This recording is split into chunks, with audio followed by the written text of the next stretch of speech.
asalaamaaleykum mbokku internet yi ñuy seetaan si www.gfm.sn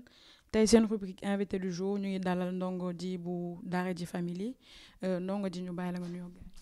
yes salaamaaleykum GFM salaamaaleykum internet yi Ndongo Dee Daara J Family yes I'm back. actualité musicale u Daara J mooy seen lancement clip bu bees bii di dellu sil est-ce que mën nga ñëwaat tuuti si clip bi. waaw effectivement dañuy génne benn opus benn vidéo comme ñëpp xam nañ ne léegi musique bi c'est plutôt visuel donc clip la boo xam ne nag on l'avait fait def na 2 ans donc bon am naa ci benn anecdote parce que clip bi dafa nekkoon ci tiroir yi mën naa wax entre guillemets mais mën naa wax ne vraiment waa d'Afrique les fan club et tout ça ñi ko jot a seetaan ñoom ñoo ñu poussé pour ñu génne ko parce que tout le monde sait que morceau bi ñu ngi koy jouer depuis plus d'1 an ci seen i donc comme day nekk benn bonus track ci albumu Daara J Family Foundation moo tax ñu génne ko en premier avant yeneen morceaux yi parce que am na beneen son bu ñu defoon ci rajo yi bu tudd Baag bu ñu wax ku yàgg ci teen Baag boobu am na vidéo mais dañuy xaar ba ci kanam tuuti et puis il y a tout un concept autour de l'album donc voilà vidéo bi mooy dellu sil bi ñu génnee récemment et que bon vidéo la boo xam ne dañu bëgg fan si ñi nga xam ne peut-être xaw nañu sax am lu leen manqué par rapport ak groupe bi parce que depuis 2010 génnewuñu album ñu mën a fexe ñooñu xam ne groupe bi am na actualité et que effectivement ñu ngi waajal benn album et puis une tournée boo xam ne ce sera après Ramadan bi incha allah donc ñu ngi leen di waajal surprise yu bëri mais bon pour gàttal daal dellu sil dañ ko jox gars yi exclusivement avant sortie album bi. pourquoi Daara J depuis 2010 ba léegi génnewu leen album ngeen di dellu si ngeen choisir génn benn clip boo xamante ne album bi ñëwagul. waaw xam nga musique bi au Sénégal dafa nekk une musique boo xam ne ñun suñu conception mooy du tout le temps la ñuy mën di génne ay son mais le plus important pour nous c'est que chaque fois bu ñu génnee benn produit mu nekk benn produit de qualité mu nekk loo xam ne nit ñi mën nañ ko consommer lu yàgg donc boo xoolee School of Life bi ñu ko génnee avec des morceaux comme Bàyyi Yoon Wàccal Sa Griff Tomorrow et cetera on a fait la promo de cet album on a aussi beaucoup tourné mais ça nous a pas empêché ñu liggéey ñu tëju di liggéey di job et puis sur scène comme on joue ak ay musiciens live donc on se permet de composer ou même de reprendre des morceaux yoo xam ne dañu ko enregistrer studio quoi donc yàggaay bi aussi ku ñu xam ñun xam ne suñu intervalle album yi c'est des 3 ans 4 ans ñu ngi fexe sax di ko wàññi mais en général yenn fans yi sax ñoo ñuy wax bu leen génnee parce que album bi mën nañ ko consommer ba léegi parce que le dernier album qui était sorti c'était un album de 16 titres ëppoon na ko sax mais dañu mujjee wàññi mais léegi ak musique bi fu mu toll pour ñun li am solo mooy di def opus yoo xam ne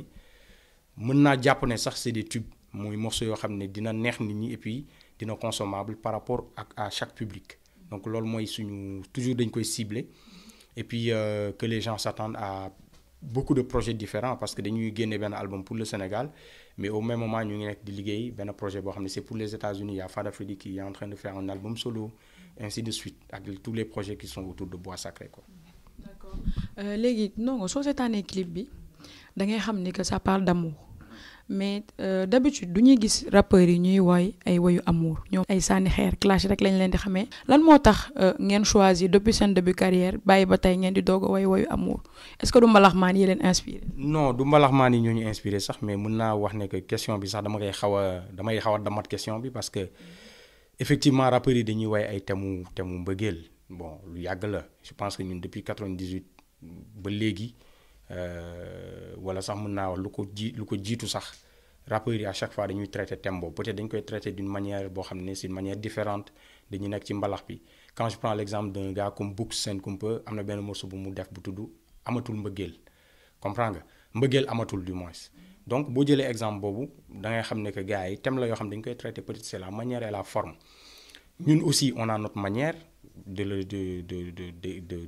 en fait de chanter des thèmes d'amour donc xëy na tam son bi dafa nekk loo xam ne dafa frapper nit ñi parce que thème la boo xam ne dañ ciy retrouver thème yu bari parce que bu ñu waxee dellu sil ñu bari am na ñoo xam ne dañ ciy gis seen bopp bu ñu amee seen copine bu dem wala ñu am seen soxna bu xuloog ñoom donc du coup boo waxee dellu sil rek da ngay maanaam yërmande bi day ñëwaat aussi comme ñu tegaat ko ci cadre culture Sénégal lépp loo gis problème saa yu amee il faut que waxtaan am donc thème la boo xam ne dafa xaw a large donc dañ ko jébal nit ñi pour que kenn ku nekk boo tëddee ak sa njëgënaay nga mën si gis sa bopp mais aussi comme li ma la wax rek question bi bon du question ne yeneen musique yi ñooñu influencé mais thème mu amour dafa nekk loo xam ne ça parle au monde entier je pense que musique boo jël ci àdduna bi chaque fois munoo développer benn album wala nga développer sa carrière sans pour autant que tu parles d'amour en fait. D'accord. Voilà. Léegi soo dégloo beat bi tu as l'impression que benn son wu Morgan Heritage la ñu jël est-ce que réellement son wu Morgan la. C'est un rythme jamaïcain. Rythme baa ngi tudd OMG en français OMG rythme donc mu nekk benn rythme boo xam ne waa Penthouse ñoo ko composé donc xam naa peut-être nit ñi impression bi ñuy am mooy que fond musical bi effectivement c'est du reggae de manière jamaïcaine mun naa wax ne que c'est des Jamaïcains qui ont composé mais ku xam Daara J Family xam ne depuis suñu début carrière ak léegi on a toujours utilisé la musique jamaïcaine sauf que bu ñu ciy way on met des mélodies yoo xam ne c'est des mélodies africaines c'est des mélodies universelles donc loolu rek mooy particularité son bi mais pour ma dëggal li ngay wax aussi je pense que aujourd'hui la musique jamaïcaine et la musique africaine am na foo xam ne dañ fay tase te aujourd'hui quand on cite des gens comme Morgan Heritage wala am na kenn koo xam ne sax dafa ne maa ngi gis benn commentaire internet mu ne son bi da koy fàttali Beres Hammond mais dama gis commentaire boobu dama kontaan parce que Beres Hammond dafa bokk ci les plus grands chanteurs en Jamaïque ñi nga xam ne ñoo inspiré toute la nouvelle génération donc je pense que loolu du lu may bañ du lu may réfuter juste pour dire que à notre manière on a chanté sur rythme boobu on l'a édité et je pense même que bon ultérieurement dinañ gën a def ay collaboration avec les Jamaïcains parce que am na ci ay producteurs yu mag yu mel ni comme Don Corleone nga xam ne day liggéey ak Saint Paul ak yenn gars yu bari moom sax approché nañu donc pour dire que aujourd'hui il faut que mu am benn pont entre l'Afrique et la Jamaïque suñu grand sax ma koy ziar de passage Youssou Ndour moom ci boppam am na benn album bu mu defoon avec des reprises de Bob Marley donc je pense que joxe na moom exemple bi wane na aussi yoon bi quoi pour dire que aujourd'hui que ça soit l'Afrique ou la diaspora ñun ñëpp benn lañu quoi et qu'à un moment donné peut-être que ñun suñu jëlee musique jamaïcaine utiliser ko demain les Jamaïcains vont utiliser la musique africaine voilà. ok si clip bi ba tey suñu xoolee seen yére yi nga sol yow ak Fada dañuy gis ni da ngeen di indi batik indi aussi pagne tissé muy wane un peu culture bu ngeen di indi ci seen touche alors est-ce que mun nañ xam réellement place ou culture ci biir Daara J Family. C'est très bien nga poser ma question bi parce que ça tombe très bien parce que xam nga wàllu habillement dafa nekk loo xam ne c'est super important pour la musique aujourd'hui rawatina sax pour la musique urbaine nga xam ne yenn code yu bëri fa lay jàll au-delà de clip yi y a tout un travail qui est fait derrière ñun suñu clip bi ñu koy job on est comme job liggéeyuñ ko Sénégal on s'est permis d'aller rencontrer des créateurs de costumes ñi nga xamante ne ni ñooñu ci liggéeyu mode la ñuy liggéey ku mel ni Patéo nga xam ne voilà moom mooy ñawal yenn diplomates yi yenn ministres yi moo leen di defal costume donc moom indi na apportam ci clip bi am na moment bu ñu sol benn yére maak Fada benn genre kii bu amoon écharpe ak yooyu moom moo defar costume boobu y a aussi un deuxième créateur bu nekk ci biir ñu koy wax si Saint-Moïse nga xam ne diggante Côte d'Ivoire ak si sous-région bi la nekk moom aussi moom moo ñu joobal yenn yére yi nga xam ne moom lañu sol donc ay collections la yoo xam ne c'est des collections uniques on s'est permis de les utiliser ci clip bi parce que c'est important booy def vidéo man musique laay def donc wàllum solo nga ngay jox koo xam ne ci loolu lay liggéey donc je pense que c'est très important pour que ñu mettre en valeur créateurs africains yi créateurs locaux yi parce que c'est bien ñu sol benn casquette u Jay-Z wala casquette u Ice Cube wala casquette u Nike et cetera mais tey jii nga sol casquette u DK nga xam ne suñu mbokk moo ko defar wala nga sol benn chemise wala benn yére boo xam ne créateurs locaux benn Sigil wala Bouken Lab wala sax marque yi nga xam ne kenn xamul mu toll léegi ci biir Sénégal bëri na fi ñoo xam ne voilà 99 et cetera bu ma doon cité du jeex mais pour dire que suñu artistes yi dañu war a dem vers ces gens-là pour gën a mën a fësal aussi l'aspect local parce que musique bi c'est bien c'est international c'est universel mais bu amee touche locale ci wàllum feeñuwaay bi wàllu ci côté visuel bi c'est encore mieux voilà. ok léegi puisque dellu sil bi dafay waajal album léegi album bi kañ lañ ko war a xaar et puis est-ce que on peut s'attendre à des featuring. waaw album bi nag ñu ngi koy waajal ñu ngi jël suñu temps mais bu may joxe benn mois dinaa joxe le mois d'août parce que normalement dañ ko doon génne avant mais tout le monde sait que fi mu nekk nii vacances yi jege na koor gi tam ñëw na et puis il faut ñu préparer promo bi donc li ma ci mën a wax rek mooy que dina nekk album boo xam ne comme li ñu wax rek dellu si bonus track la ci pour vous dire que am na ay surprise yu ngand yu nekk ci biir ay morceaux yoo xam ne c'est des morceaux à thème. On a parlé des histoires de caste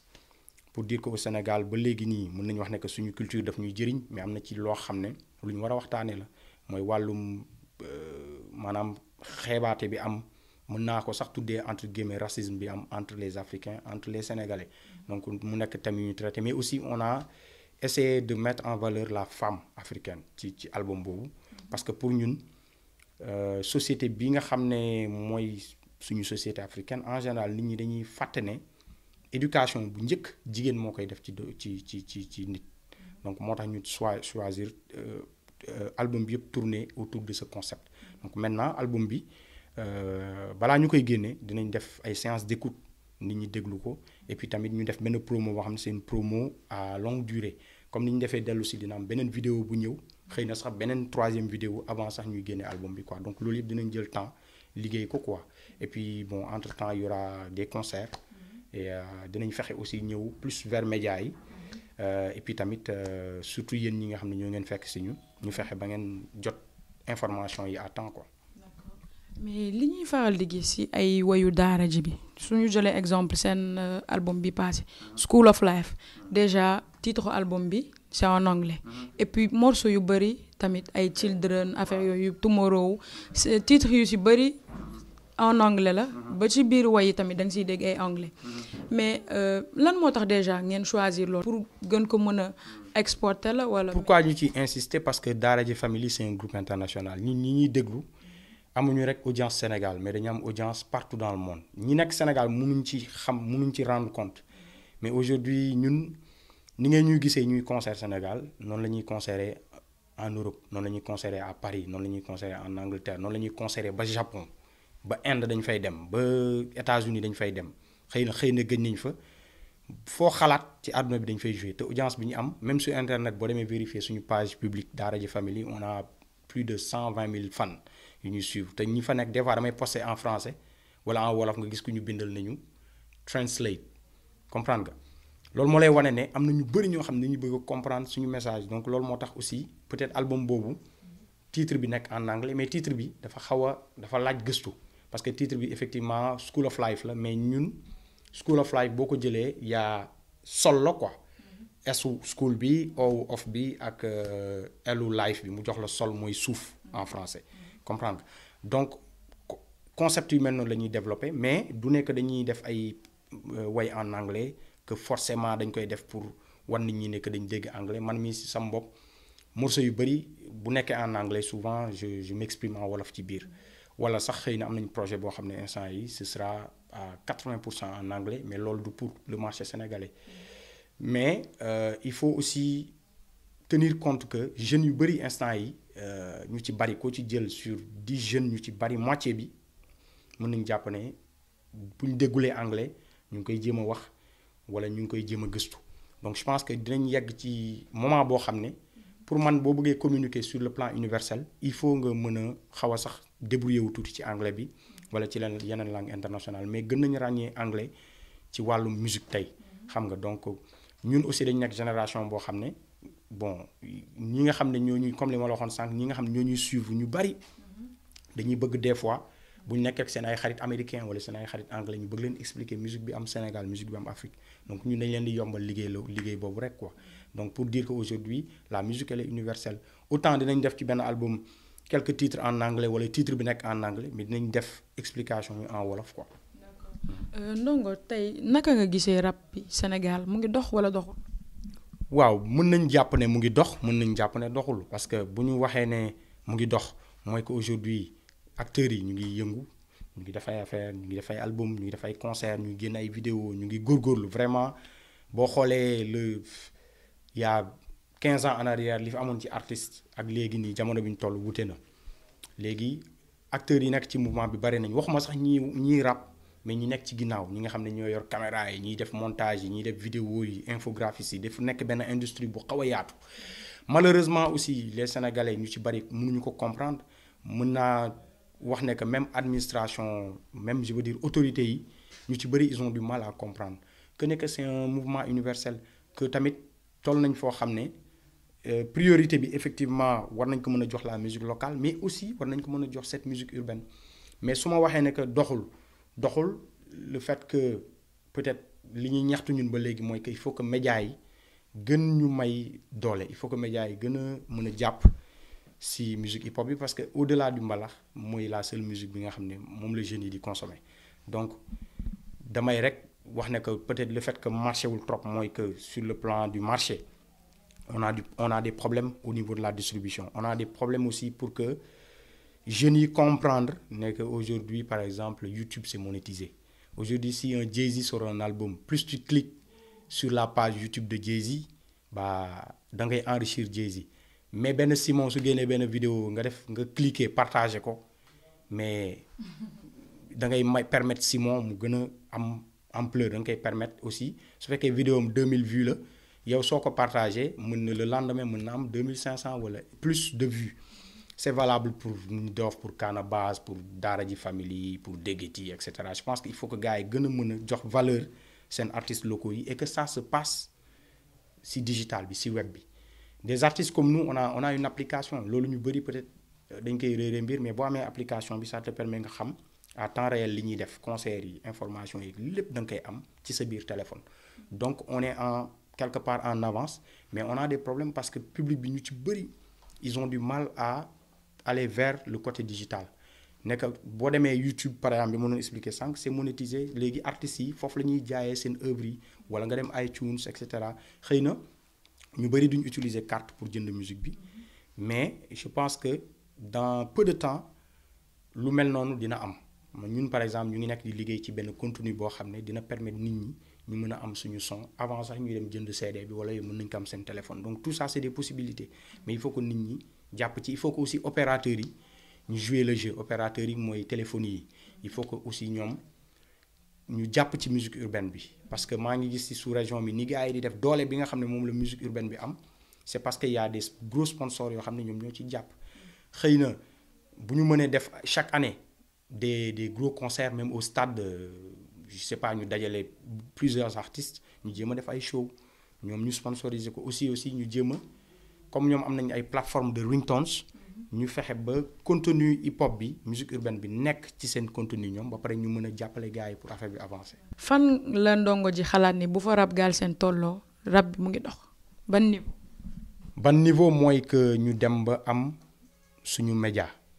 ñu dem ba am une télévision boo xam ne c'est mun naa wax ne 90% wala strictly rap Galsen loolu bu demee ba am pour man rap bi dina dox. Voilà donc loolu tamit day des ci acteurs yi day des aussi ci capacité wu maanaam le fait que ñun ñu dem ba am plus de moyens bu ñu amee plus de moyens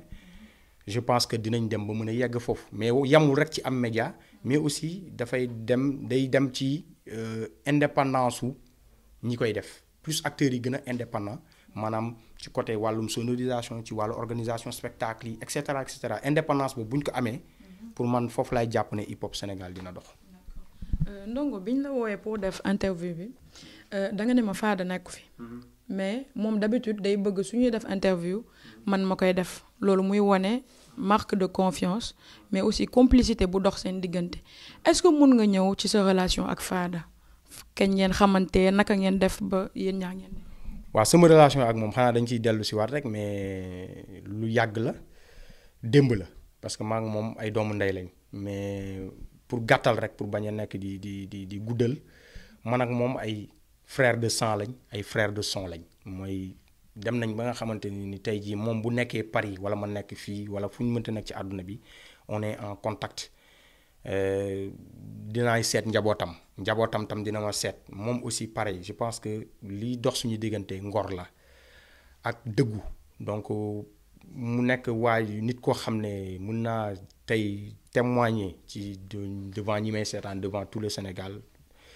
que vraiment jàmbaar la quoi jàmbaar la parce que fi mu nekk nii mu ngi nekk def liggéey boo xam ne sax man bëgg naa au delà hormis aspect wu daara ji famille bi kërëb nit ñi jàpp ci parce que am na benn projet boo xam ne dañ ko monter sur le plan international te projet boobu moom mooy la voie principale mu nekk benn projet bu tudd Gospel Journey boo demee Facebook di nga ci am ay information donc EP bi war na génn récemment et puis album bi dina génn donc diggante 2011 ak léegi Fada Faydi a dû faire mën naa wax près de 1000 dates 1000 concerts moom kese te projet boobu vraiment damay ñaax nit ñi nga xam ne ñu ngi nekk au delà du Sénégal ci diaspora bi ñu jàpp ci bu baax a baax donc pour témoigner rek ne que sama doomu ndey la te nekk na nit koo xamante ne nii mooy li ma la wax rek maak moom jàppal ne benn la maak moom mun naa jàpp ne Abdou Fatah mooy Mamadou Lamine mooy Abdou Fatah. donc ñu lay jaajëfal. jaajëfatee GFM ndongo di Talif MC dellu sil